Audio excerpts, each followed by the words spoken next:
Since we are now just under 24 hours away from the NHL trade deadline, I'm going to be doing one final deal or no deal. I'll probably, bring the series back up next year or in the off season, but there's no really point in making this when the trade deadline passes and no teams can make trades. But you guys have really been seeming to like this. A lot of you guys have been requesting one more episode, and we got around 90 to 100 comments on the post, so I really appreciate that. And once again, I can't fit all of them in the video, or the video would just be ridiculously long, but make sure to just keep an eye out because there are going to be more of these in the future after this season does come to an end. So without further ado, let's get into the first one. The first one comes from Hockey MC, and he says Detroit gives up Gustav Nyquist in exchange from Dallas, a 2019 first round pick, and Julius Honka.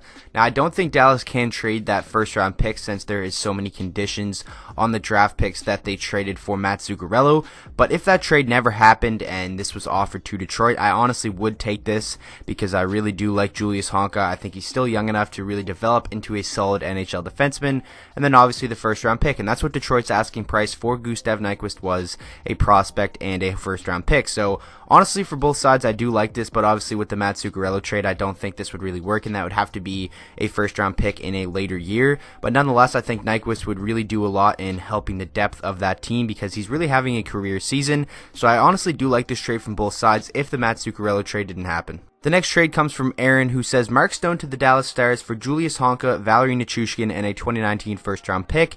Now, the same thing as before, if the Zuccarello trade did not happen, I probably still wouldn't take this from the Ottawa Senators. I don't think it is quite enough. Julius Honka, at one point he was really considered a high-tier prospect, but not as much anymore, as he's been taking a little bit more time to really develop into a full-time NHLer, and Valeri Nichushkin has just been very disappointing this year for the Dallas Stars, but you never know, a change of scenery could really revitalize his career, but I would probably have to say no to this one from the Ottawa Senators standpoint because I think Mark Stone is an elite player, and I think the Ottawa Senators know they can get a little bit more than this. The next trade comes from Kade, who says Logan Stanley, Nick Petan, a 2019 first round pick, a 2020 third for Mark Stone. Now obviously the first is going to be a late first rounder because Winnipeg will most likely finish as one of the best teams in the NHL, but in my opinion the big piece in this trade is Logan Stanley. He's a huge defenseman. He's around 6'7", 230 pounds. He's 20 years old. He was the Jets' 18th overall pick in the 2016 NHL entry draft. He has 10 points in 52 games in the American League this year,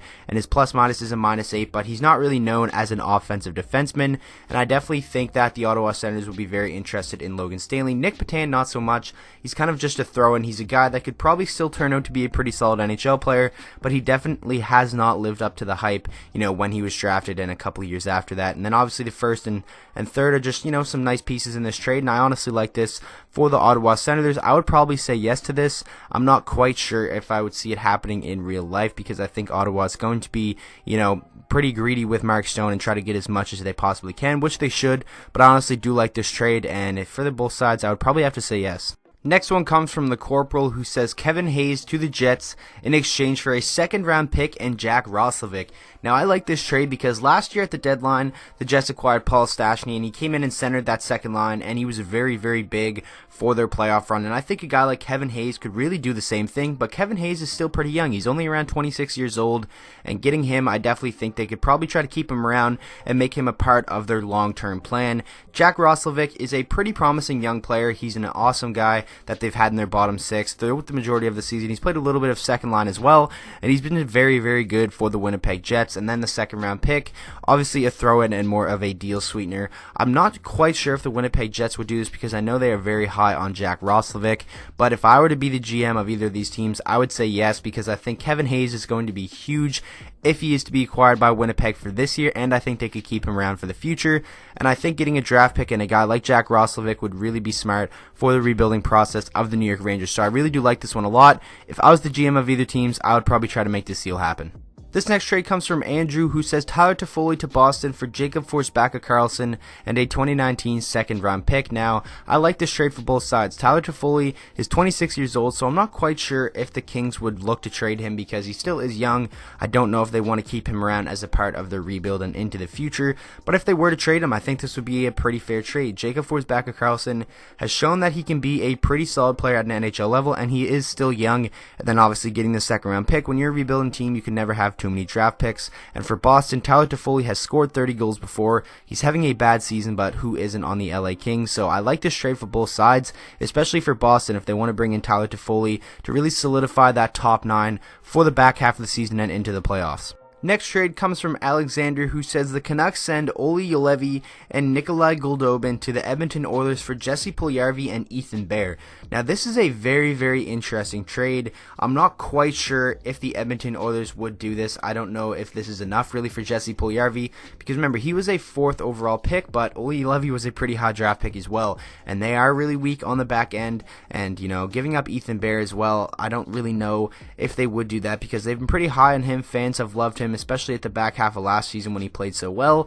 So you're basically swapping Nikolai Goldobin in for Jesse Puljujarvi, which is a little bit of a downgrade probably, because I think Jesse Puljujarvi is still going to develop into a better player than Goldobin is, but you are getting the upgrade in defensive prospects. So I think this is a pretty interesting trade, and sometimes young players just need a change of scenery really to break out and reach their full potential, and I think that would work out in both ways in this trade. So honestly, I'm going to say yes to this one, just because these are young players that aren't really working out the greatest with their team, and a change of scenery really could be the best for them. So I love this trade. I'm going to say yes. This next trade comes from Jackson, who says, to the Jets, Eric Staal and Nick Seeler, and to the Wild, Tyler Myers and Mason Appleton. So the Winnipeg Jets would be getting Eric Staal, and like I said earlier in the video, when they got Paul Stastny last year, that was huge, and I think Eric Staal could kind of play the same role, but probably to a little bit of a higher level. I think he's probably the better player at this point in both of their careers. And then getting Seeler as well. He's a 25-year-old defenseman, and you never know what he could turn out to be. And to the Minnesota Wild, Tyler Myers, who's an up-and-coming free agent. His contract is up. I'm not quite sure what Minnesota would do with him, but Mason Appleton would be the big piece. He's a 23-year-old forward who has 10 points in 37 NHL games this year. He's been very, very solid in the Winnipeg Jets bottom 6. I think that's what makes this team so good, is the depth that they have, and he's had 60 points in the American League last year, so he can score, and he's only young, so I definitely think that would be a pretty solid piece for the Minnesota Wild to get back. So honestly, I would actually say yes to this trade. I think Eric Staal would be huge for the Winnipeg Jets for the second half of the season and really going into the postseason. I think he could play a big role, and he's a guy that they could probably keep around for cheap if he wanted to stay and play for a contending team for the next couple of years. So I really do like this trade, honestly, for both sides, so I'm going to say yes. Next trade comes from Ronin, I'm sorry if I pronounced your name wrong, but they say Marcus Johansson to Vegas in exchange for a 2019 second and Nick Hague. Now, Nick Hague is a 20-year-old defenseman. He's been playing for the Chicago Wolves of the American League this year. He has 10 goals and 13 assists for 23 points in 52 games. He's a plus 25, and as a 20-year-old, I think that is very, very good, and I think he's a pretty good defensive prospect, and he most likely, in my opinion, will become a top 4 defenseman in the NHL, and you can obviously get another really solid prospect with a second-round pick as well. So I honestly think for Vegas, this might be a little bit of an overpayment, but this is a team that's trying to contend right now, and I think Marcus Johansson would really solidify that top 9 and just give them that much more scoring depth. So from them, I like the trade. It may be a little bit of an overpayment, but honestly, this is something I could potentially see happening, so I'm actually going to say yes. The next trade comes from Canes fan 06, who says Mark Stone to Carolina, and to the Sens, Martin Necas, a second and a third. Mark Stone has to resign. If he does, then Ottawa gets our first this year instead of a second. So the condition on that second is if Stone resigns, then that turns into a first.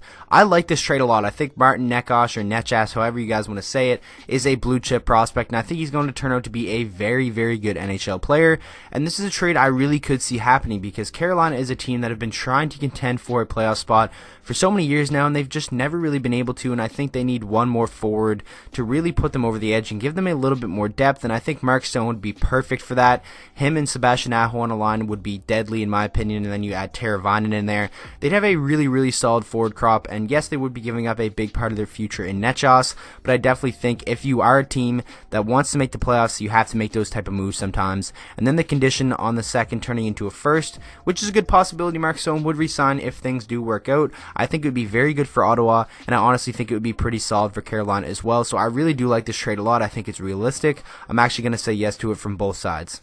And finally, the last one of today's video, we have Hatcher Kane, who says Montreal trades Artturi Lehkonen and Ryan Poehling and a 2019 second-round pick for Wayne Simmonds. Now, I honestly think this could be a little bit of an overpayment for Wayne Simmonds, but Montreal is a team that, surprisingly enough, this year is contending for a playoff spot, and I definitely think one more player would really go a long way in helping them not just get into the playoffs comfortably, but making a little bit of a run at something when they get there. But Ryan Poehling has been a very, very solid prospect. He showed out in the World Juniors for Team USA, and he has 27 points for St. Cloud State this year, and he's only 20 years old, so I don't really see Marc Bergevin trading him just for a guy that could potentially be a rental. So I like the idea of Wayne Simmonds being traded to Montreal, but I think this could be a little bit of an overpayment, so honestly I'm going to have to say no just because of the history of Marc Bergevin, and I'm pretty sure he doesn't want to make any more bad trades, even though some of the ones he has made recently are looking pretty good. So that is going to wrap up the video. I really hope you guys did enjoy, and like I said, don't be too upset if yours wasn't featured in any of these videos. I'm going to be doing more fan interactive series